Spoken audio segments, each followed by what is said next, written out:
Welcome to Master of Science with host Professor James McCanney. The good professor's career spans 50 years as a university teacher, scientist, and engineer. Each week, he will explore the rapidly changing world of science as many long-held theories are crumbling under the weight of new data. He will cover the fields of geology, archaeology, meteorology, oceanography, space science, astronomy, cosmology, biological evolution, virology, energy, mathematics, and more. So please welcome the host of Master of Science, James McCanney.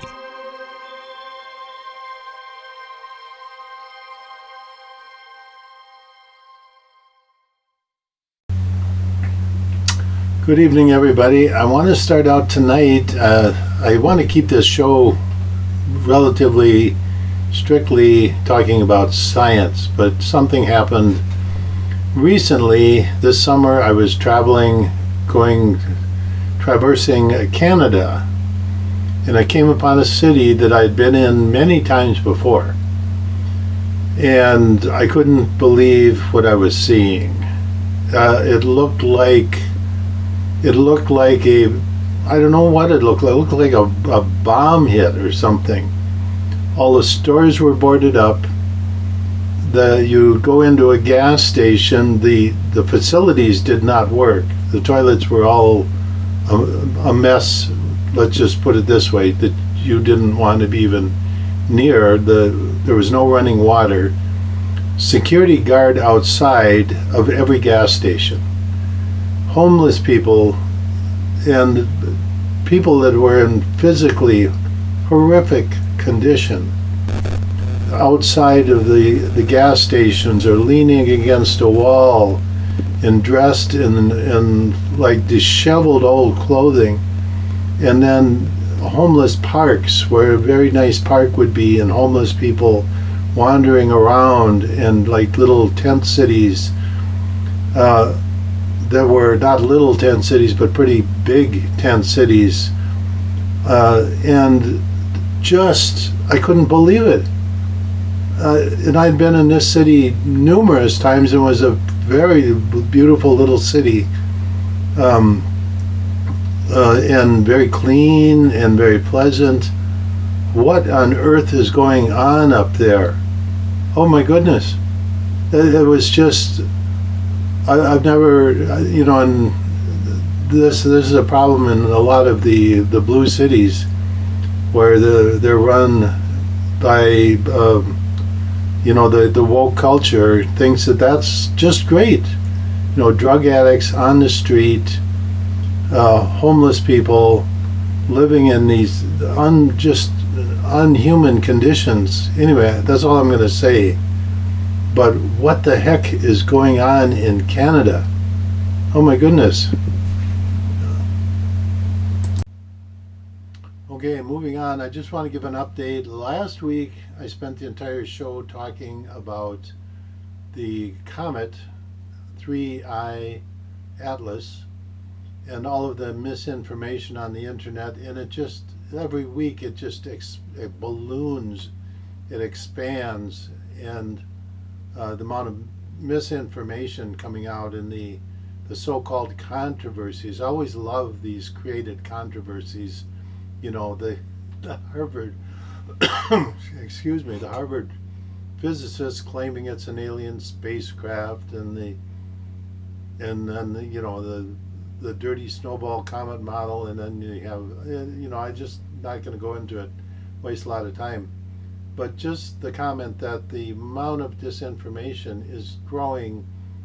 Everybody seems to have a comment about this, people that have no science background at all. But what it also tells me is this is a cover for something else. Something else is going on in the science world that they just want to do away with. And I think, this is my guess, that it's about the James Webb telescope discoveries that the Big Bang is just non-existent. It never worked in the first place. Now you're getting every off-the-wall theory about why the universe, maybe we live in 10 parallel universes. maybe 20, maybe there's an infinite number of parallel universes. I feel sorry for the public because, if people want to, propound these kinds of things on their own nickel, but that's not the case. They're all on the government dole and getting big salaries, working at major universities, publishing just garbage in peer-reviewed journals, and so I think that's what the cover-up is. All of this misinformation about Comet 3I Atlas is really a cover-up for the deplorable situation in astrophysics. That's the best thing given my 50 years of experience of watching stories change or news media hype that is really a cover story or a smokescreen for something else. That's the best answer that I can come up with, and I really think that's the case. That they've finally realized that all of the money and all of the monopoly and all of the Nobel Prizes and everything else related to the Big Bang expanding universe concept, boys and girls, it's not there. It's not there. So what better thing to do than to just send up the smoke screen, cover the YouTube channels with chatter about Comet 3I Atlas that in another 6 months won't be here anymore, and it will be out of the solar system and everything will be gone. But then probably what you'll see is the change, the switcheroo, the changing of the guard, and then a whole sweep in an entire new set of axioms for astronomy, astrophysics to be based on. That's my guess. So, and by the way, we're waiting for this comet to approach Mars. It's going to be a light show. It's going to be interesting when the space charge sheaths of the comet and Mars combine. Now, Mars has a very small one, but when it interacts with this comet, we're going to see some fireworks, and it'll be very visible from planet Earth. You might even be able to see it. It'll be in the evening sky as Earth comes around. But I'm sorry, wait, no, it'll be in the morning sky. It'll be in the morning sky as I'm sorry, it'll be in the morning sky. Earth, let me look at this now.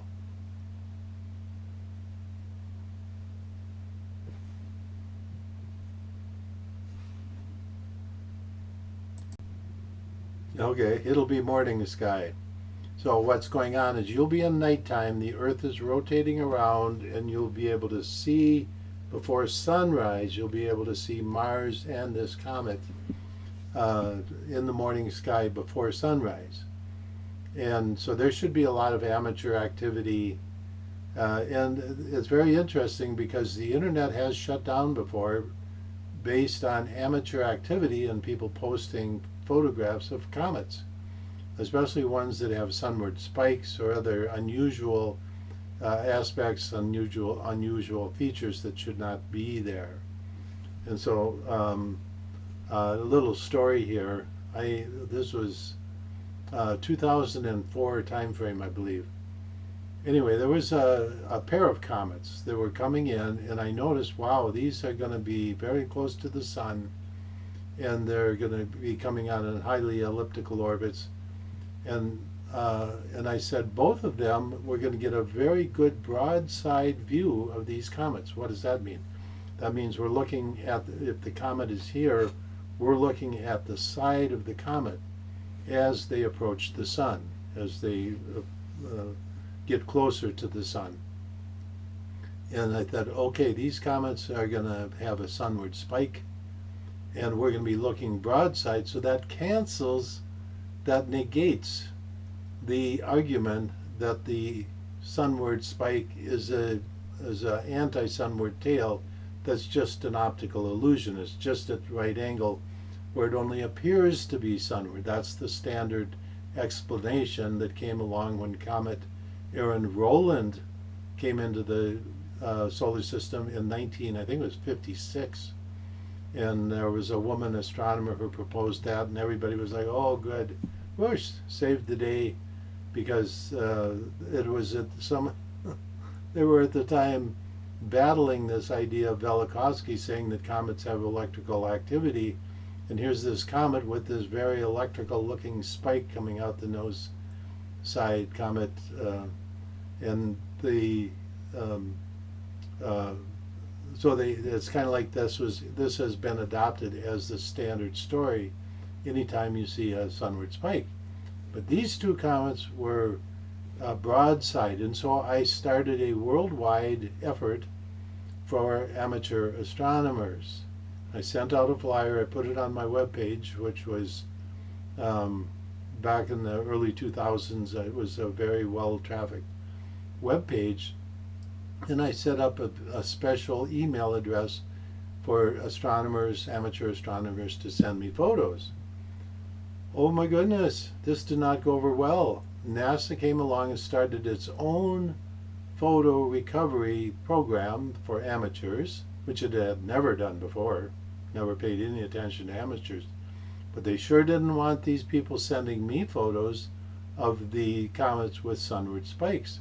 And lo and behold, it happened. Just like I predicted, these two comets had sunward spikes, very prominent ones.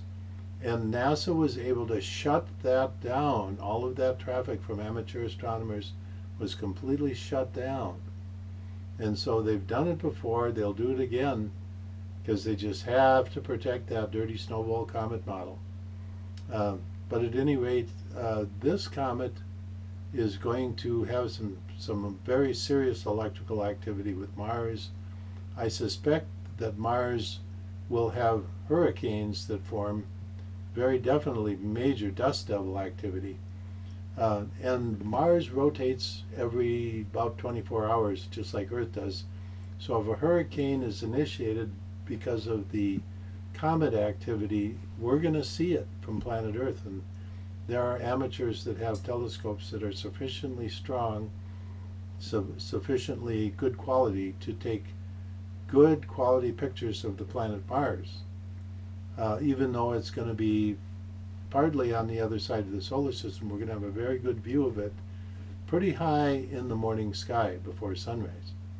Okay, so anyway, we'll keep an eye on that, and that again is October, the first few days of October coming up. It's hard to say when the comet will start to engage the planet Mars, and the two little moons of Mars also could become comet, go comet, as I say. That's an expression I use to indicate, and we've seen this before. There was a comet that came by Venus about a couple years ago, and I predicted there would be some interaction with Venus, and that Venus could go comet. Well, it actually did. And there again, NASA hid all the data, including the University of Arizona, one of the more corrupt astronomy departments on the planet. They're the ones that, by the way, the Lunar Reconnaissance Orbiter, they were in charge of releasing the photos of the Apollo lunar landing sites, and they hid the data. When the data was supposed to be released, they did not release it. They kept the data, and then what they released looked like a couple pixels in chicken scratching, something that your old-fashioned cell phone could have done much better. And so, anyway, we're expecting that when this comet interacts, when 3I Atlas interacts with Mars, we're expecting NASA to go into protect mode once again. Okay, switching gears a little bit, it's been a while since I've talked about archaeology. And you cannot turn on anything on the internet these days without seeing something about Göbekli Tepe, without other ancient ruins or commentary on the pyramids that they were produced by ancient advanced technology. and on and on and on. I want to, I'll be honest with you, I was the very first person to really come out and talk about the ancient civilizations going way back. And some people talked about maybe back to 10,000 years ago, and I was saying no. Here has been my statement all along, that the humans, the humanoids that are like us, human beings in our form, very similar to us, not little ape people out on the Gobi Desert, or not little, munchkins running around eating nuts in a tree, but human beings, intelligent human beings like you and me with the spirit, go back a very, very long time. We're talking hundreds of thousands of years. And here's the situation in archaeology, no matter, it's kind of like astronomy. Every time you build a bigger telescope, you can see farther.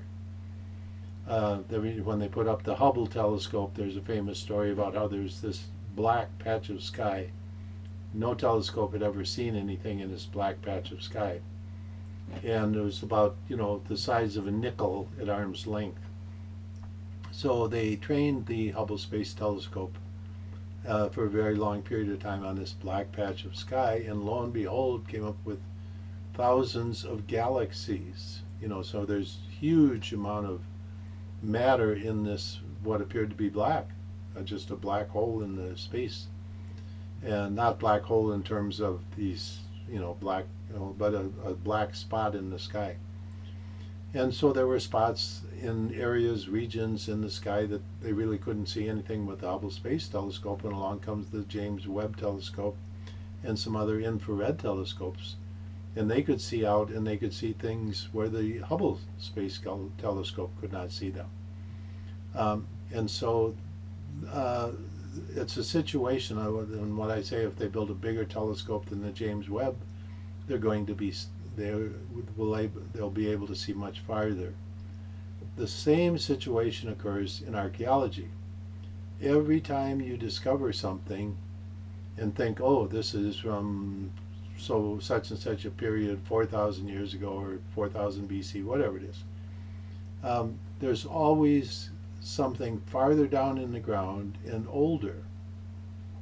And it's my contention, because the Earth is constantly drawing in material, because it's discharging the solar capacitor. Earth is, just like a comet, it's drawing in material in, and it's literally piling up. And so, you go down 100 feet, 200 feet, 500 feet, a half a mile, there are going to be structures down there that far, and every now and then we discover one near the surface and think, ooh, that's really old. That's got to be the oldest thing of all civilization. And what I'm saying is, no, we will probably never be able to dig out all of the ruins that are maybe as far as a mile down, where these civilizations were actually occupied by human beings. And so all of the chatter about ancient technologies and things like that, the second thing is, when the large comets come by planet Earth, which they have, you get the tsunamis. You get tsunamis that are 1,000 feet tall, that can wash over hundreds, if not many hundreds of miles of land. And that's where the big coal beds are made. For example, the eastern Appalachian Mountains, the big coal mines there, when the oceans literally came in that far from tidal waves, from large passing objects, washed all of the vegetation from that hundreds of miles, and then piled it up on the eastern side of the Appalachian Mountains, this West Virginia. That's how far inland these can go. And so the Earth has been severely devastated. We've had pole shifts. One of the most important aspects of archaeology is understanding the pole shifts caused by large objects passing by Earth. And once again, this is the topic that you find, I'll just say this about a lot of the YouTube channels that get a lot of attention. falsely a lot of attention, that they are promoting basically false ideas that somehow an asteroid hit Earth and caused, the Younger Dryas period or whatever they're chattering about. They're trying to substitute some explanation for the real explanation, which is the large comets that pass by planet Earth, comet nuclei, potentially the size of Jupiter or larger. So when these babies come by, they really do a lot of damage. And we've seen this where Venus, the comet, came by Mars, took its atmosphere and oceans off. We know that Earth has lost its ocean and atmosphere at periods in the past and then rebuilt it. We know Mars is rebuilding its atmosphere right now. There was a spacecraft, this is back in the 90s, NASA sent a spacecraft to Mars. And the purpose of the spacecraft, the sole purpose, was to measure the extent of the atmosphere of Mars for the purpose of when NASA wanted to send landing vehicles to Mars, because of the thin nature of Mars' atmosphere. They wanted to know the extent of the atmosphere and then to make calculations for what is known as aerobraking, where they'd inflate a big balloon around the spacecraft that was supposed to land. It would come into the atmosphere, slow it down, and then this balloon would basically bounce on the Martian surface. And when it finally stopped bouncing, this thing would open up and the little rover would come out. That's the way they land on Mars. Not with retro rockets, not with wings, not with propellers, but this is the way they would land on Mars. So they had to know the extent, density, and properties of the Martian atmosphere.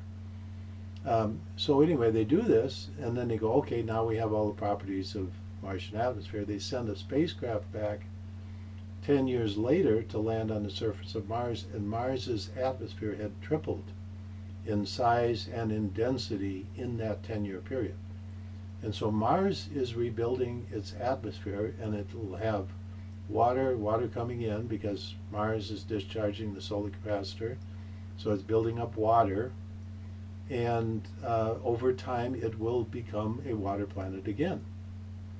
And of course, one of the big lies that NASA is promoting for a long time is that I was the very first person to point out that Mars had oceans, regions very indicative of oceans because of the cratering. You find the highlands of Mars heavily cratered, and the lowlands without maybe a crater here and there, one or two, but not many. And that's indicative of having oceans there, because when the bombardment was going on, like when the large comet Venus was coming by, there would have been heavy bombardment by large objects that were accompanying Venus, the comet. And so with the oceans there, when the bombardment, when these asteroids hit, they wouldn't make a crater because they were hitting the ocean. And so that's why Mars looks the way it does. So at any rate, Mars is rebuilding its atmosphere, and the Earth has rebuilt its atmosphere numerous times. And so this is where the real danger lies in outer space, not from asteroid hitting the Earth or something like that. That's dangerous. You wouldn't want to be around. But those impacts have been highly, highly overestimated for a number of reasons. Most of the energy from an impacting object is absorbed locally because the Earth is pliable. It's like a liquid when something is coming in with that much energy. And the other reason is that first it burrows a hole, and then it blows the material directly up and out into outer space. So the vast majority of the material and energy goes right back out into outer space. And clearly there is damage that's done, but it's not to the level that they talk about, and it's certainly not what causes the worldwide catastrophes. Okay, so now we're getting back to archaeology. The history of man goes way back. If we were to find a place, let's take an example. Take any mountain range on the planet. you will find elevated plateaus. Or, for example, go to the Colorado Rocky Mountains on the southern tip, down by there's the southern tip of the Rockies where there's plains, and all of a sudden the mountains just come out of there. Well, that has been filled in, and so over millions and millions of years, the level of that valley has built up. If you could go down the side of that mountain, or if you could go offshore to the continental shelf, right where the continental shelf drops off to the deep water, you would find a lot of civilizations there because the ocean levels have risen. And so we're talking potentially 100,000, 200, 500,000 years ago, man being on this planet, living and surviving, and man has made it through these major catastrophes. And there could be one large enough someday to really drive planet Earth back to near extinction. But the large mass extinctions are due to large passing comets, not asteroid hits.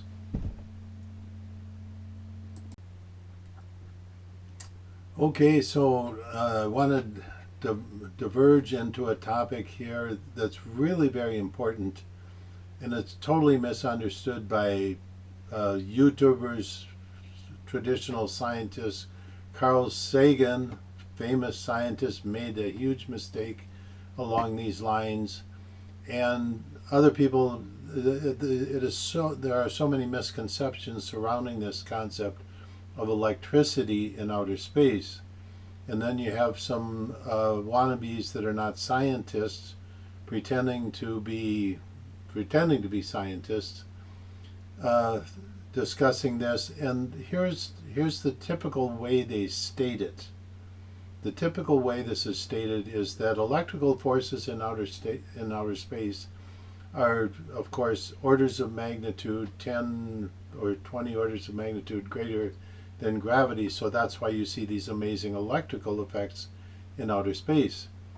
And Carl Sagan put it this way. He said if electrical forces really existed in outer space, he was patently denying that they even existed.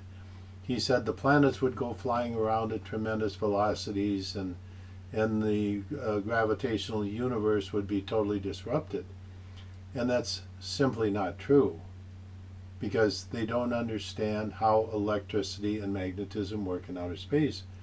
Then you have the other large contingency of professional astronomers, astrophysicists, space scientists who talk about what they call magnetic reconnection, where you see magnetic fields pull apart as if you're pulling, say, two magnets apart, and then the magnetic fields recombine, and they can see this in the magnetometers of spacecraft.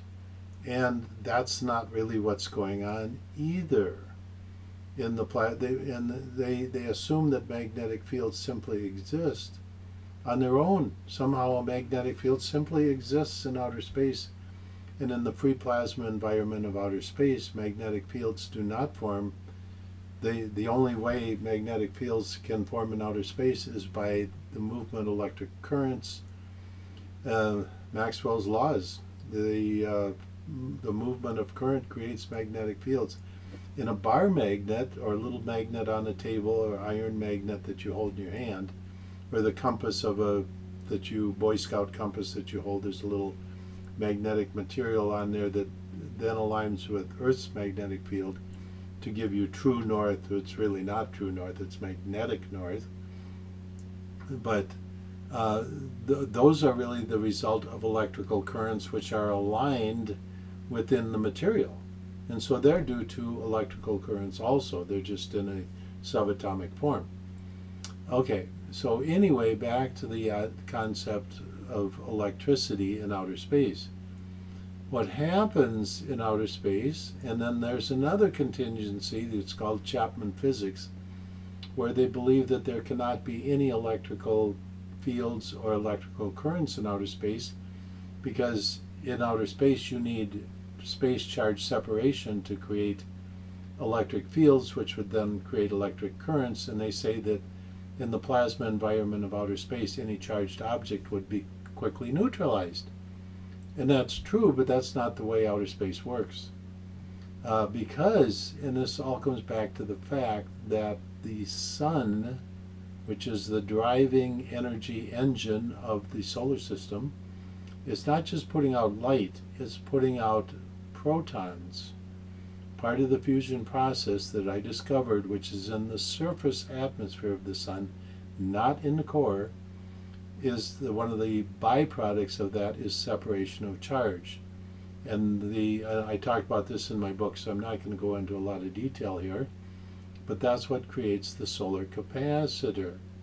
Now, you have objects within that solar capacitor which discharge the solar capacitor, and that's where Earth's weather comes from. Earth discharging the solar capacitor.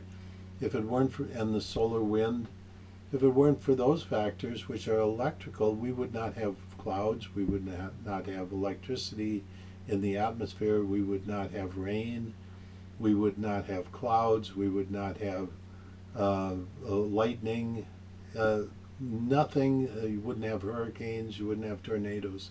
They are all electrical phenomena. And of course the weatherman doesn't know that. I have a piece in one of my books, it's called "You Can't Predict the Weather If You Don't Know What Causes the Weather." And it's just the way it is. These people have no clue what really causes the weather. And that's why they're so terrible at predicting weathers. They don't know what causes it. It's electrical in nature. Okay, so anyway, back to outer space and the plasma environment of outer space. Why is it incorrect to say that electrical fields are orders of magnitude, 10, 20 orders of magnitude greater than gravitational forces? Because around planet Earth, for example, we have a space charged sheath which blocks it contains the electric field. In other words, it's a capacitor. If you have a capacitor sitting here with a positive and a negative plate, they will isolate the electric field between them runs between the plates. And there might be a little edge effect, but primarily that electric field is contained in that volume between the plates. And the same thing is true in outer space. So if you have something like the Earth, or if you have Jupiter with its proton wind, which I talked about last week, and it's in my work also, then these electric fields, or say around the comet nucleus, a great example where you have an electric field that is contained with what we call a Debye shield. It's if you have a negative charge around the comet nucleus, around that is a cloud of ionized hydrogen and other elements, carbon, oxygen, etc. But primarily we see hydrogen. You see the green head around a lot of comets, this round coma. And that's a Debye shield, that's an electrical shield. So the electric fields do not extend out beyond that, is the point. And so planets, although they have electric fields, those electric fields are contained. So the electric fields of planets do not interact with each other. I had a listener write in the other day about asking what the conditions were for the induced electric dipole redshift. And it's very complicated. It's not like gravity. Gravity sees through other gravitational objects. If Jupiter is on the far side of the sun, we still are affected by its gravitational field, which is very interesting. Whereas electricity is not that way because of shielding. You cannot shield gravitational fields. And so these people who are wannabe physicists that run around the internet saying gravity is somehow related to electric fields, no, not at all. You can shield electric fields. You cannot shield gravitational fields. That proves that gravity has nothing to do with electricity. In fact, that's one of the things Einstein was looking for when he died, was the unification of the field, somehow associating gravity with electricity. And that's why he was very interested in Velikovsky's work, which showed the ancients discussing electrical effects in outer space. Jupiter throwing lightning bolts over to Mars, which the ancients saw. Okay, and so the statement that electrical fields are these orders of magnitude, huge forces in outer space, it's really not true the way they state it. And I just saw some yo-yo wannabe pretend physicist on the internet, a YouTube station, making that statement. And it's simply not true. They don't know what they're talking about. And of course, they're deceiving the public out of their own ignorance. And so understanding this, understanding how shielding works, understanding how electrical discharges work, understanding how the fusion engine of the sun works, this is all relative to the work I discovered. And I had to work through all of these processes, which I did over 50 years ago, long before any of these other yo-yos were even born. And it's literally true. If you take an astrophysicist today that is active in a university, I had my theoretical work done and published before they were even born. And that's anybody who's still active today. I'm active in the scientific world because I choose to. I choose to be ongoing active, and a lot is going on behind the scenes that you don't see. But and a lot of people are very interested because the Big Bang today is going out. It is just the vast majority of real physicists now realize that the Big Bang, no, it never was true, and I knew that 50 years ago, that it did not hold water. All of the evidence was there. It's still the same evidence, and all the supporting theoretical concepts like the microwave background radiation that they can see in outer space has nothing to do with the Big Bang. It is a signature of material, dust, and gases which are surrounding our solar system and held back by solar wind pressure. It's the donut nebula that I talk about in my original work. And so that's what they're seeing. They're seeing the 3-degree black body radiation from that dust cloud that's surrounding our solar system. It has nothing, absolutely nothing to do with something called the Big Bang. In general relativity also, the idea that light somehow is affected by gravitational fields, Einstein knew it was wrong. He published it. General relativity was a political football.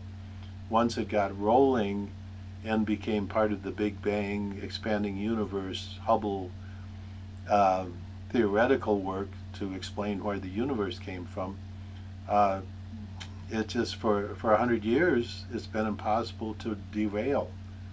But a lot of physicists today are looking at my work and going, yeah, he's got the answer here. And really it would take somebody independent like myself to do this, because anybody that got a PhD in astrophysics, astronomy, would be schooled to death in these traditional ways of thinking and would not be able to think outside of the box. And it takes a tremendous amount of change. There are so many changes, theoretical changes, that have to take place to really understand. And one of the basic ones is that comets are not dirty snowballs, very simply. And understanding that because the sun, in fact, is acting like a comet. And Voyager 1 spacecraft is now outside of the solar system completely and is finding chaotic electrical currents. They've just discovered what I predicted decades ago, the electrical currents that are connecting the stars. Remember my talk, the 2004 UFO Congress, where I talked about the electrical highways to the stars. That's a copyrighted talk that I gave at the 2004 International UFO Congress in Laughlin, Nevada, where I was a lead speaker, at the conference, about 1,200 people attending, and discussing how the galaxy has a fusion reactor, proton wind, and when the currents return, they come down the galactic arm. And so they finally discovered this. This would be a Nobel Prize winning discovery. But of course, nobody wants to talk about this because they'd have to give me credit for another major discovery. But a lot of physicists, high-level physicists, are recognizing my work. But you don't see that. You're not going to see any of this activity in the general public. But the end result is that you have to understand how plasmas work in outer space. So the Chapman physics is right in a sense, but what they never realized was that the ongoing separation of charge in the fusion engine at the center, the sun, is the thing that is driving all of this and continues to drive it. The hydrogen that is burning in the sun, the deuterium and the other elements that are coming in, are coming in, being drawn in by the sun, which is acting like a comet. And so that influx of material to the sun is what keeps the sun burning. So it depends. Now the Russians, when I worked with them, mid-1990s, they already had discovered that the sun's the sun's rate of reaction of burning was dependent on the position in the galaxy, that the intergalactic environment was essential to the sun. They didn't know why, but they had made the measurements and they understood that that was true. And there again, that's why they liked my work, because it explained how the sun was doing this. In other words, the sun was acting as a comet, drawing in material, and that's what keeps the sun burning. Because there's not enough hydrogen in the atmosphere to burn for 4.5 billion years. There's not enough material in the core of the sun to burn for 4.5 billion years like they claim, and even longer, because the core is still supposedly burning after allegedly 4.5 billion years. And so it's really not, it's not known the real age of the sun, the real age of our solar system, or the real age of the human race, for that matter. All the history you have been taught is completely bogus, has no meaning at all. All the dating that has been registered for archaeology is completely bogus. Just about everything you have been taught is bogus. So at any rate, getting back to electric fields and electric currents, it is completely erroneous to look at electric fields in outer space and claim that they somehow rival gravity. Because electric fields and magnetic fields in outer space are shielded, that means that gravity works through them, and that's why when you look at the workings of the solar system, or the orbits of comets, for example, or moons in the solar system, or asteroids, they follow gravitational laws very closely. The things that are not following very well are the bigger comets, whose orbits change because of the tail drag, not due to electric fields, but indirectly due to electric fields, because it's the electric field that draws in the material, but it's the gravitational field of the larger comet nuclei that maintain that material, and it's the tail drag that actually changes the comet orbit, not the electric field, it's the tail drag. So these are very subtle nuances in understanding how the solar system works.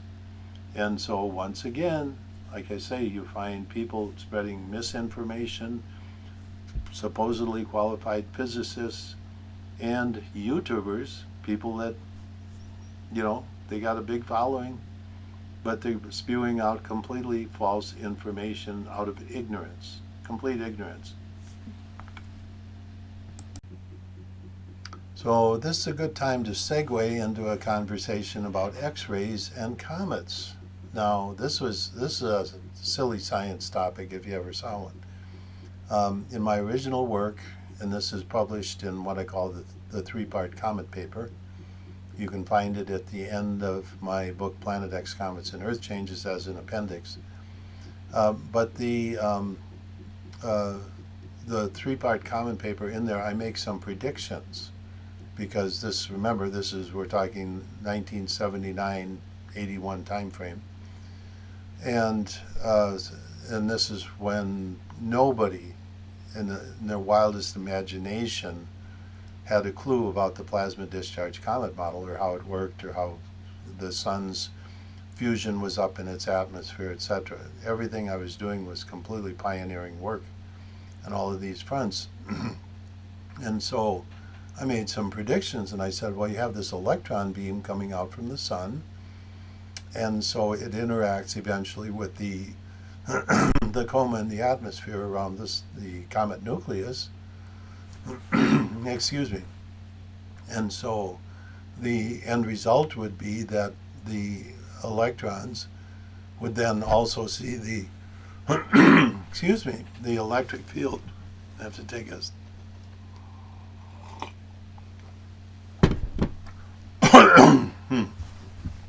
excuse me, I'm sorry, losing my voice here. The electron beam coming out from the sun, it's a pinched electron current sheet. So that means it's bundled, it's very tightly bound by self-induced magnetic fields, the pinch effect. And so this is striking the material in the coma on the sunward side of the comet, and also experiencing the electric field because of the accumulation of space charge, negative space charge, around the comet nucleus. And this would be the source of Bremsstrahlung X-rays. Bremsstrahlung is a German term for braking. In other words, the electrons are slowing down and they create X-rays. So I said, okay, to the sunward side of comets, you are going to find high energy activity, ultraviolet, and up to and including X-rays. And lo and behold, 1996, one of the top 10 discoveries of the year by a NASA satellite by mistake, the Rosat satellite. They were just playing around, and they pointed it at a comet, and they detected X-rays out 30,000 miles to the sunward side of the comet nucleus of comet Hyakutake. And so all of a sudden it was like, wait a minute, why are there X-rays out there on the sunward side of comets? And so anyway, I pointed this out to people I knew at Goddard Space Flight Center and at Los Alamos, and I was basically shunned. They quickly made up this story that there was an ion exchange, Tom Cravens and company providing like a chemical explanation, which turned out to be completely false, although they rode that for a decade or two, until finally some European scientists picked up the data and they say, no, the X-ray data from comet Hyakutake, the Rosat satellite, is definitely due to Bremsstrahlung X-rays, not due to charge exchange. Okay, so at any rate, why would comets exhibit X-rays to the sunward side? And that's the explanation, that you have the electrical discharge. The comet is discharging the solar capacitor. The majority charge carrier is in the form of the electron beam because of the charge to mass ratio. Electrons have the highest charge to mass ratio, so they provide the bulk current in the discharge, and they're coming from the sunward side. So as soon as they hit that material, exactly like I predicted, they would create the Bremsstrahlung X-rays. Okay, now, interestingly enough, Venus, the planet, which is a comet, it's acting as a comet discharging the solar capacitor, has X-rays to the sunward side. And there are many photographs of Venus through X-rays, and you can see on the sunward side, literally on the sunward side of Venus, the planet, is a halo of X-rays. Okay, and so now after the Hyakutake incident, then they started looking at all comets. Hale-Bopp was in the solar system at the time, so they trained Rosat on Hale-Bopp, the comet, and sure enough, there were the X-rays out in the sunward side. And they were just, now I'll just tell you a little story. I went to American Geophysical Union meetings with my papers that were describing the X-rays, and right next to me were the people from Goddard, and they wouldn't talk to me. They absolutely would not talk to me. And the lead scientist, a clown named Kerry Liss, I knew who he was. I mean, he knew who I was. Just absolutely refused, would not look at me. I'd call his name out and he'd look and walk away. But they had these people trained, you know, don't talk to that McCanny guy over there. But ultimately my work was vindicated by the European group. Now, let's go back and I'll tell you another story here. This was around 1986 when the physicists from Goddard and Los Alamos, they were running a satellite series called the ISEE-3, and so it was the International Solar Explorer satellite, and what it did is it simply monitored the solar wind as it interacted with Earth's magnetic field. It was about 30,000 miles out to the sunward side of Earth, and it just moved around out there within taking measurements, and this physicists were trying to understand this. And I happen to know personally for example, Tycho von Rosenvinge. I'm not sure, I've not heard of him lately. I'm not sure what his status is, but the lead scientist, one of the lead scientists, he was fairly young at that point, 1980s. And so they rerouted this, James Farquhar, head of the project, physicist at Goddard, rerouted that satellite to Giacobini's inner. And they were expecting an ice ball. And so as the story goes, I called them up and I said, look, you have an X-ray detector on the ISEE-3 satellite. Very important to keep that turned on, because you will find X-rays to the sunward side of this comet. And so interestingly enough, they had a problem with the batteries. The satellite was old, aging, and the batteries were running out, and they didn't think they were going to have enough energy in the batteries to keep all of the experiments going. So they went to NASA. The NASA comet experts, and they said, what can we turn off on this satellite that is not necessary? And NASA came back and said, well, you can turn off the X-ray detectors because there's no X-rays in comets. And when I heard about this, I called up the science staff at Goddard. I said, you have to leave the X-ray detectors on. And then the answer came back from Farquhar that no, we've been told by NASA there won't be any X-rays, and so we are going to turn off the X-ray detector. So I called up the two primary investigators on the X-ray detector on the satellite, ISEE-3, and I told them, I said, you know, you're going to be the biggest losers on this, because this is your experiment, and it's going to be a major discovery that there will be X-rays to the sunward side of comets. And I said, don't fly behind the nucleus. In fact, this photograph up here is of my paper that I published on this topic, dealing with the ISEE-3 satellite going to Giacobini's inner. And I said, don't turn off the X-ray detector, it's going to be a major discovery. Well, they had nothing to say about it. They were overridden, and the X-ray detectors were turned off. And it was a full 10 years later that by accident, the Rosat satellite was pointed at Comet Hyakutake, where they had discovered the X-rays, and was, by Discover magazine, one of the top 10 discoveries of the year.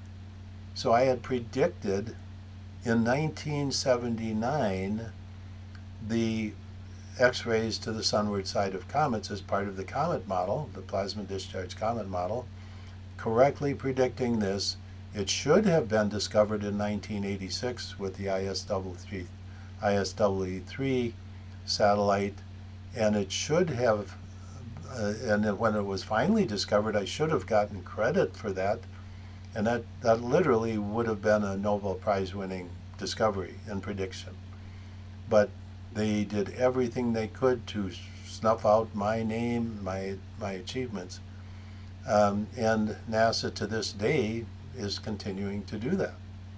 So just another indication of the very corrupt nature of science and the hoarding of data and the concept that NASA scientists are owners of the data which you, the public, pays for. So anyway, getting back to the concept of X-rays to the sunward side of comets. Now, once again, the comet nucleus is shielded, and so the electrons coming in from the sunward side don't see that electric field from a distance.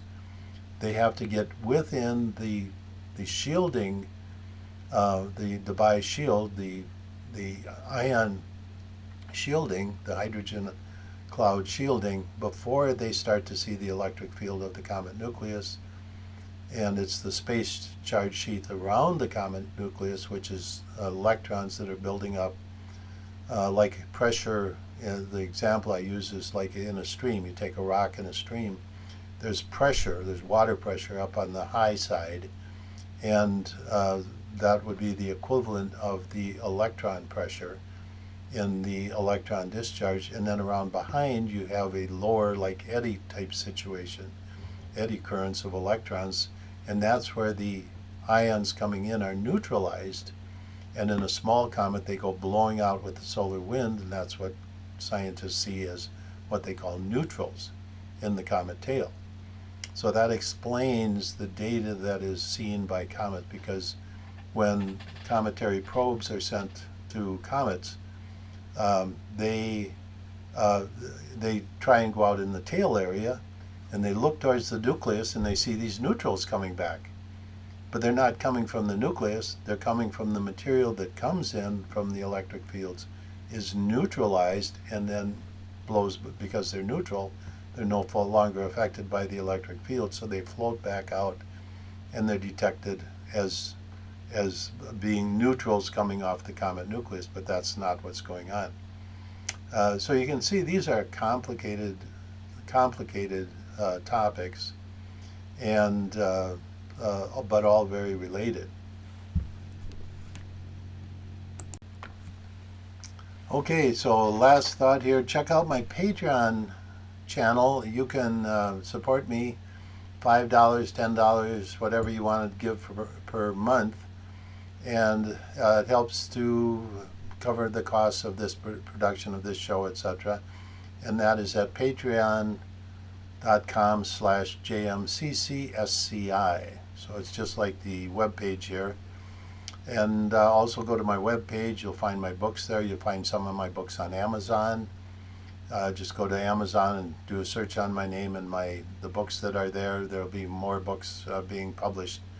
KDP, Amazon, print-on-demand books, and then also my web page. You have all my 14 books in ebook format. Some of them available in print form on my webpage, and then the water filters, JMCC water filters. But please go to my Patreon page. Once again, patreon.com/JMCCSCI, and make a monthly contribution to help support this show so it can grow and reach more people with really important information, because there's so much misinformation out there from people that are not good scientists, whether they're professional or amateur or wannabe, whatever. So take care. We'll talk to you next week.